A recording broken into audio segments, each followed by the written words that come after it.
Последниве неколку години во Македонија интензивно се градат, а и се изградија неколку цркви во руски стил. За дел од нив дури јавно беше кажано дека се руски цркви во Македонија.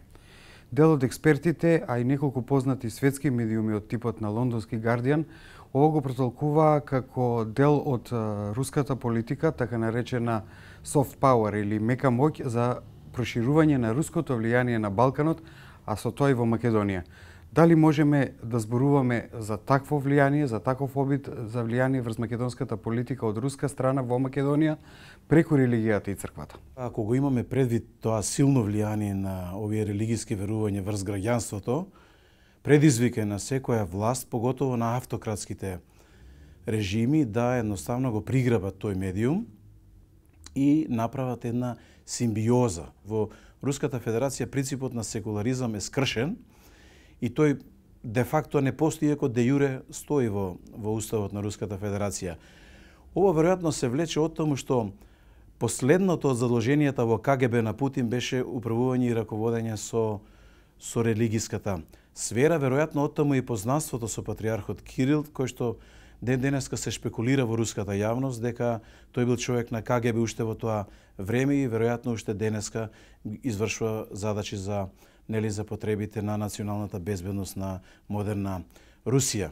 Поентата е да се излезе од граѓанството на националните граници на Русија и да се влезе во граѓанството на соседните држави или државите докаде што досега православието и јас ја споменав таа кованица православни народи и нации, но ја споменав и парадигмата панславизам. Тоа е линијата, тоа се тие точки на спојување кои што сакаат власта на Путин и на Руската Федерација да го шират нивниот модерен империализам. Сакам да кажам дека Македонија е само еден дел од еден поширок, ми се чини, империален проект на Путиновата администрација. Од тука, ова што се случува во Македонија со тие бројни проруски здруженија, невладини организации под плаштот на панславизмот и така натаму,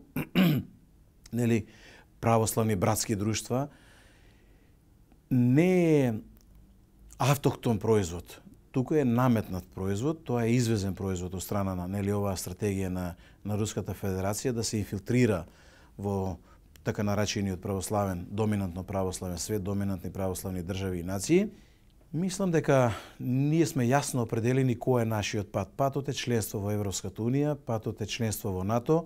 Од тука мислам дека влијанието на овие процеси од страна на Руската Федерација ќе биде осудено на неуспех, можеби не на краток, но на среден рок секако ќе биде осудено. Дали градењето на руски цркви во Македонија и тоа што Македонската православна црква им отстапува имот на ктиторите што ги градат тие руски цркви, може да се протолкува и како своевидно додворување на МПЦ до руската црква, од аспект на тоа дека Македонија и Македонската православна црква се во процес на борба за признавање на Македонската православна црква од другиот православен свет? Ако вие сакате да го придобиете македонското граѓанство, ако веќе дават изјави дека многу од македонското граѓанство има проруски чувства и така натаму, што е преценето во дадена ситуација според мене, мислам дека со делата треба да покажат и докажат дека навистина нивните намери се добри и искрени. Едно од тие дела е со една страна да изврши признавање на автокефалноста и посебноста на Македонската православна црква, што ќе биде сериозен исчекор дури и во историски контекст, ако сакате, и тоа сериозно ќе ги доближи и двете цркви. Тогаш веќе ќе имаме друга ситуација во која што тие ќе можат да имаат заеднички сослуженија, па и да градат заеднички цркви, па и Македонската православна црква да отстапува свој имот и така натаму. Значи, тоа не е спорно во тој дел. Но, велам дека ние треба да определиме границата како општество и како држава, докаде тоа е нормална духовна соработка, а од каде почнува онаа симбиоза која што води кон фундаментализам, независно од која провиниенција е тој.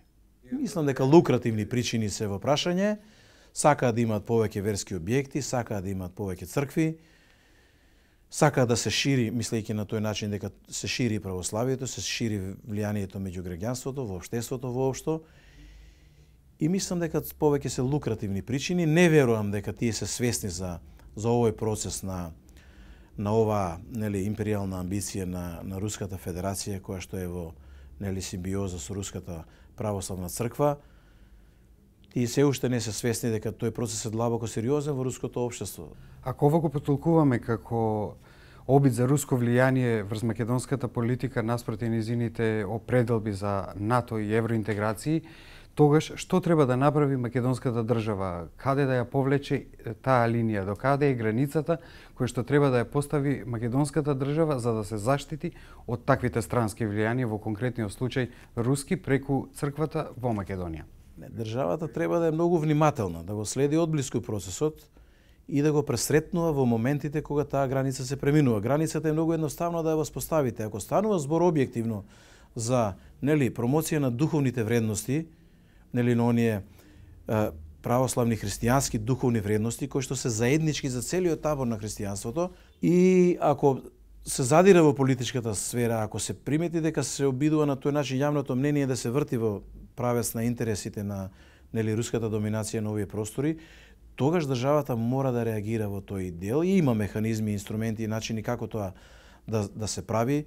Јас се надевам и верувам дека според моите сознанија нашите контраразузнавачки служби имаат детални сознанија кои луѓе се инволвирани во тој процес, кои се нивните активности, кои се нивните планови на овие простори и така натаму.